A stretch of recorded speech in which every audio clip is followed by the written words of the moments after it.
सुनीता, अरे ओ सुनीता जरा इधर तो आ। देख पायल का फोन आ रहा है, पूछ तो सही कितनी देर में पहुंचेगी वो। हाँ मम्मी जी अभी आई। हेलो, हाँ दीदी कहाँ रह गई आप? कितनी देर से इंतजार कर रहे हैं आपका। अरे बस सुनीता, बस स्टैंड पर उतर गई हूँ और ऑटो कर लिया है। मुश्किल से 10 मिनट लगेंगे और पहुंच जाऊंगी मैं। चिंटू जल्दी बाहर आ, देख बुआ आ रही है। अपनी साइकिल उठा और फटाफट हलवाई की दुकान से गर्मा गर्म समोसे और जलेबी लेकर आ, जा फटाफट। और सुन चिंटू, भाई से कहना चटनी ज्यादा दे, बुआ को उसकी चटनी बहुत पसंद है। मम्मी जी मैंने ना फ्रिज में पनीर और मटर निकाल कर रख दिए हैं। दीदी आई है तो आज उनका पसंदीदा मटर पनीर और गर्मा गर्म बेड़मी पुरिया बनाऊंगी। आखिर कितने दिनों बाद तो आ रही है वो। हाँ बहू सही कह रही है, जब बेटी घर आती है ना तभी तो घर में रौनक लगती है। इतनी देर में पायल घर के दरवाजे पर आती है और चिंटू समोसे लेकर साथ ही अंदर घुसता है। राम राम मम्मी, राम राम भाभी, कैसे हो आप सब लोग? अरे दीदी आइए आइए, अब तो बहुत कमजोर लग रही है। लगता है ससुराल में काम बहुत जोर रहता है। हाँ नहीं तो क्या लाडो, तू अपना ध्यान नहीं रखती, सबकी देखभाल में अपना ध्यान नहीं रखती होगी। देख तो सही, आंखें कैसी अंदर धंस गई है तेरी। अरे नहीं मम्मी, ऐसी कोई बात नहीं है। बस बच्चों के स्कूल और घर के कामों में पता नहीं चलता दिन कब बीत गया, रात कब हो गई। अरे वाह दीदी आ गई आप। हाँ रवि, अभी आकर ही बैठी हूँ। सुनीता जल्दी से चाय लाओ। और दीदी इस बार तो कम से कम 2-4 दिन के लिए रहने आई हो ना, या फिर जल्दी जाने की जिद है? अरे नहीं भाई, नहीं हो पाएगा। 2 दिन तो बहुत मुश्किल से समय निकाला है। घर पर बच्चे अकेले हैं, सासू भी बुजुर्ग हैं, उन्हें टाइम पर दवाई और खाना चाहिए होता है। दीदी 1-2 दिन में क्या बिगड़ जाएगा, जीजा जी संभाल लेंगे ना। और बच्चे तो अब बड़े हो गए। आप कम से कम इस बार तो रुकिए हमारे पास। बस आती हो सुबह और शाम तक चली जाती हो। सुनीता, मन तो मेरा भी बहुत करता है यहाँ ठहरूं, सुकून से बातें करूं, पर क्या करूं। गृहस्थी की डोर ऐसी बंधी है कि चाह कर भी नहीं रुक सकती। बस मम्मी से और तुम लोगों से मिलने का मन था तो भाग कर आ गई।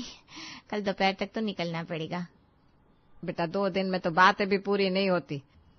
तू तो आती है और पंख लगाकर उड़ जाती है, थोड़ा तो और मोह कर लिया कर हमारा। माँ आप कैसी बात करती हो, मोह नहीं होता तो क्या इतनी दूर से गर्मी में आती। पर अभी जिम्मेदारी ऐसी है कि जाना ही होगा। फिर कभी आऊंगी तो पक्का रुकूंगी। अगले दिन सुबह नाश्ते की टेबल पर सब बैठे हैं। दीदी सुनिए, अगले महीने घर का रिनोवेशन कराना है और सोफा वगैरह भी नए लेने हैं। आप आ जाओगी क्या 2 दिन के लिए? साथ चलकर पसंद कर लेंगे। अरे भाई तुम खुद ही देख लो ना, ये सुनीता से पूछ लो, उसे घर में रहना है, उसकी पसंद ज्यादा जरूरी है। दीदी आपकी पसंद बहुत अच्छी है, आप आती है तो हमें भी हिम्मत मिलती है और घर की चीजें सब मिलकर लेते तो अच्छा रहता। नहीं नहीं भाभी, अभी बच्चों के टेस्ट चल रहे ना, इस बार तो बिल्कुल भी मुमकिन नहीं है। आप लोग ले आओ, मैं बाद में आकर देख लूंगी। देख लो भाई, ये तो अपनी गृहस्थी में ऐसे रमी है कि इसे अपने पीहर की याद ही नहीं आती। तब पायल अपनी माँ को गले लगाते हुए कहती है, अरे मम्मी ऐसी कोई बात नहीं है। जब बच्चे अपनी जिंदगी में सेट हो जाएंगे, उनकी शादियां हो जाएगी, तब मैं फ्री हो पाऊंगी। फिर आप कहोगे ना, तब भी यहाँ से नहीं जाऊंगी। चलो कोई बात नहीं दीदी, राखी पर तो आओगी ना, उस समय तो कोई बहाना नहीं चलेगा। राखी पर मेरी ननद और उनके बच्चे आ रहे ना रवि, तो मेरा घर पर रहना बहुत जरूरी है। ऐसा करूंगी, राखी से 1 दिन पहले रात को आ जाऊंगी और सुबह जल्दी तुम्हें राखी बांधकर वापस निकल जाऊंगी, ताकि मैं अपने घर पर समय पर पहुंच सकूं। दीदी ये तो बहुत भाग दौड़ हो जाएगी, पर जैसी आपकी इच्छा, कम से कम आप आओगे तो सही। अच्छा सुनो ना भाभी, मुझे ना आपकी वो लाल वाली साड़ी चाहिए, मुझे फंक्शन में जाना है इसलिए। हाँ तो ले लो ना दीदी, जो चाहिए, अलमारी खुली है आपके लिए।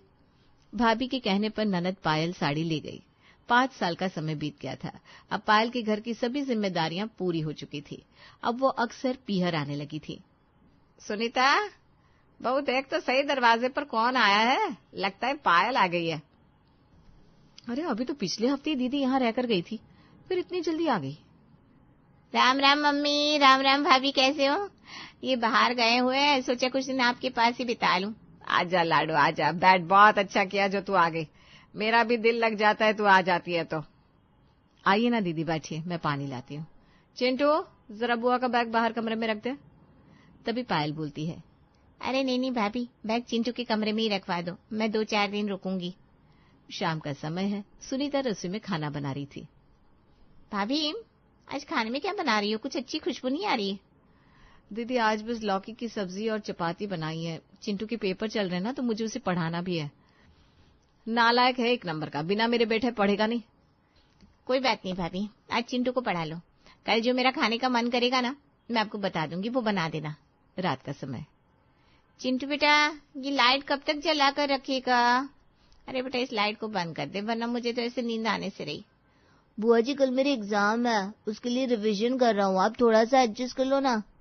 अरे बेटा एग्जाम है तो साल भर पढ़ाई करनी चाहिए थी ना, अब क्या एक रात में ही तो कलेक्टर बन जाएगा। देखो मुझे ना सर में दर्द हो रहा है, अब लाइट बंद कर दो, बात हो गई तैयारी। अगले दिन सुबह। मम्मा बुआ कब जाएगी? ऐसा नहीं बोलते बेटा। मम्मा बुआ जी ने रात को मुझे रिवीजन भी नहीं करने दिया। आपको पता है ना, मैंने 3 चैप्टर रिवीजन के लिए छोड़ रखे थे। अब मुझे नहीं पता मेरा एग्जाम कैसा होगा। क्या जरूरत थी इस समय आपको गेस्ट बुलाने की? अरे बेटा कोई बात नहीं, वो कौन सा रोज रोज आती है, थोड़ा एडजस्टमेंट कर लो ना। लगभग हफ्ता रुकने के बाद बुआ वापस लौट गई थी और इस बार एक भी दिन भाभी सुनीता ने कुछ अच्छा नहीं बनाया था। कुछ दिनों बाद। अरे पायल बेटा क्या कर रही है तू? कुछ नहीं मम्मी, बस बैठी थी। अरे तो यहाँ आ जाती ना बेटा, कल मुझे बाजार जाना है, मौसी का फोन आया था, उनको एक साड़ी चाहिए, मुझे बोला है खरीदने के लिए, तो मैं अकेली जाऊंगी, इससे बढ़िया तू चल, सुनीता को तो टाइम नहीं है। अच्छा मम्मी ठीक है, मैं कल आती हूँ घर पर। माँ बाजार से ही पायल को घर ले आती है। भाभी कहाँ सब लोग? दीदी हो गया आपका शॉपिंग का काम? हाँ भाभी, वो बाजार में ना मम्मी कड़ी कचौड़ी खाने को कह रही थी, पर मुझे तो कड़ी कचौड़ी सिर्फ आपके हाथ की अच्छी लगती है, इसलिए मैं यहाँ आ गई। फटाफट से आप कड़ी कचौड़ी बना दो ना। कड़ी कचौरी दीदी आज मुझे ना कहीं जाना है और उसे बनाने में तो टाइम लगता है। अब जब नेक्स्ट टाइम आप आओगी ना तो मैं आपको पक्का खिलाऊंगी।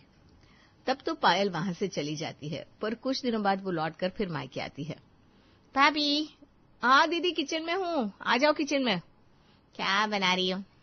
अरे आपने तो कड़ी बनाई है, लगे हाथ कचौरी भी बना दो, उस दिन तो रह गया था ना, आज खिला दो। और मैं ना आपसे नाराज हूँ, वो तो मैं समय पर आ गई, वरना आप तो खबर ही लगने नहीं देती कि आज कड़ी बनाई थी। आप ऐसा करो, जब भी कुछ स्पेशल बनाओ ना मुझे खबर कर दिया करो, उधर अकेले मेरा कुछ बनाने को दिल ही नहीं करता। हाँ हाँ बेटा बिल्कुल सही कह रही है तू, आ गई तो अच्छा किया, अब यहाँ जी भर के मनपसंद खाना खा। मेरा मन ही नहीं लग रहा था, सोचा कि तुझे बुलवा लूं। अरे माँ उस दिन मैं कड़ी कचौरी खाकर नहीं गई थी ना, मेरा बहुत मन कर रहा था कड़ी कचौरी खाने का, और भाभी से अच्छा कोई बनाता ही नहीं। ओहो, तो आज कड़ी कचौरी बनेगी, बुआ आई है?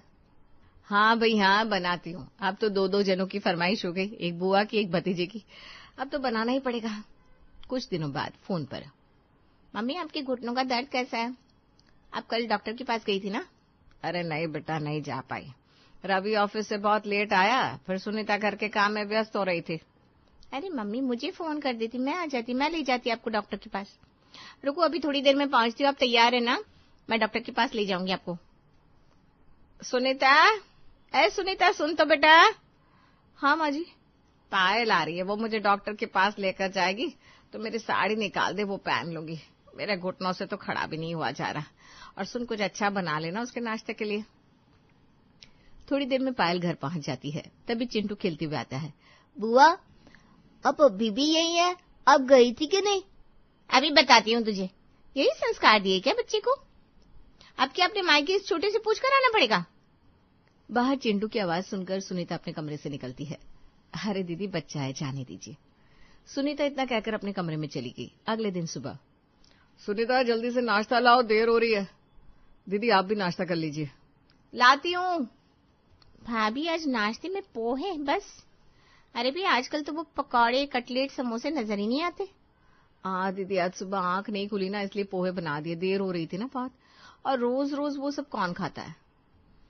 पहले जब मैं आती थी ना तो आप मेरे लिए कितनी खातिरदारी करती थी, हर 2 घंटे में तो चाय पूछ लेती थी, नए नए तरीके के नाश्ते बनाती थी, लेकिन अब तो रोज वही पोहे या फिर ब्रेड बटर।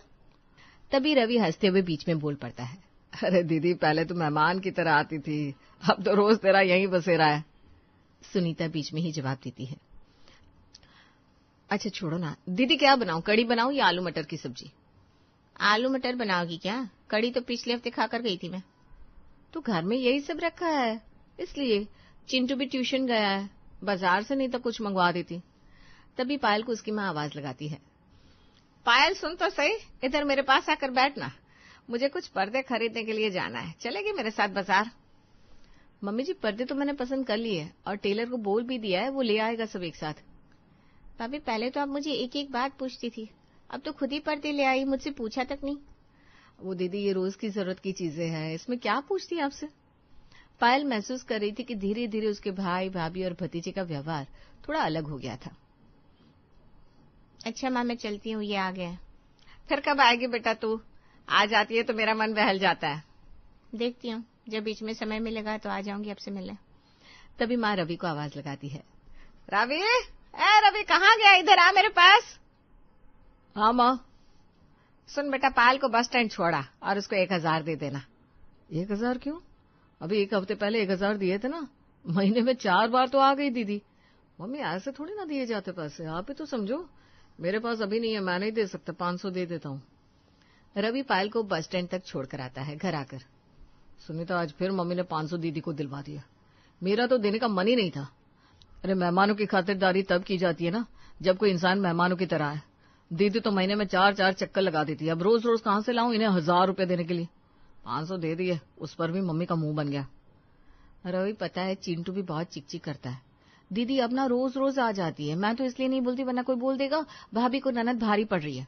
पर दीदी को खुद सोचना चाहिए ना। अब उनके बच्चे पढ़ने के लिए विदेश चले गए, वो फ्री हो गई, इसका मतलब ये थोड़ी ना है कि वो हमारे घर आकर बैठ जाए। जब भी दीदी आती है चिंटू के कमरे पर कब्जा कर लेती है और फिर ना उसको उसके मन से पढ़ने देती है ना खेलने देती है। बस हर समय रोक टोक रोक टोक। मुझे माँ से बात करनी होगी। क्या बोलती हो, करूँ क्या बात? हाँ, थोड़ा सोच समझ कर लेना बात, वरना माँ को बुरा लग जाएगा। अरे बुरा लगे तो लगे सुनीता, मेरा बजट बिगड़ रहा है क्योंकि दीदी आती है तो नए तरीके के पकवान मंगाती है। मुझे पता है ना, वो तुमसे कहती है वो सब मैं सुन लेता हूँ, कुछ बोलता नहीं हूँ बस। कभी कभार आती थी तो चल जाता था, पर अब तो ये रोज आ जाती है। मेरा बजट हिल रहा है और मैं कुछ कर भी नहीं सकता। कुछ दिनों बाद पायल का फोन आता है। मम्मी क्या कर रही हो? अरे कुछ नहीं बेटा, तबीयत थोड़ी ढीली हो रही थी। क्या हुआ मम्मी? कुछ नहीं बेटा, बस थोड़ा बुखार हो गया है, दवाई ले रही हूँ, ठीक हो जाऊंगी। ये सुनते ही पायल के मन में हलचल मच जाती है और वो अगले ही दिन अपने मायके आ जाती है। मम्मी तुम्हारी तबीयत ठीक है ना? मैंने तो जैसे ही सुना तुम्हारी तबीयत खराब हो गई भागती चली आई। अरे मेरी लाडो, अच्छा हुआ तू आ गई। तेरे आने से मुझे बहुत सहारा मिल जाता है। घर में ना मम्मी अकेले मन नहीं लगता है तो इसीलिए यहाँ आ जाती हूँ।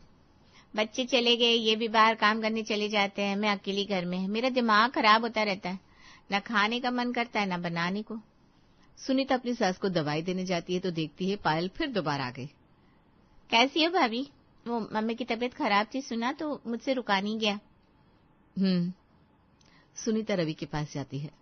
सुनो रवि, दीदी आई हुई है। क्या फिर से? अभी तो गई थी। हे भगवान, बताओ सुनीता मैं क्या करूं? अभी मम्मी का फरमान आता ही होगा, शाही नाश्ते और खाने का इंतजाम किया जाए। अब मैं क्या ही बोलूं जब आप ही नहीं बोल सकते कुछ तो। तभी पायल सुनीता को आवाज लगाती है। भाभी आज कुछ अच्छा सा आइटम बना लो ना खाने के लिए, चटपटा सा। दीदी वैसे खाना तो बन चुका है, जो है आप वही खा लो। अच्छा, पहले तो आप मटर पनीर समोसे मंगवाती थी, अब तो आप पूछती भी नहीं कि मुझे क्या खाना है। इतनी भारी हो गई हूँ क्या मैं?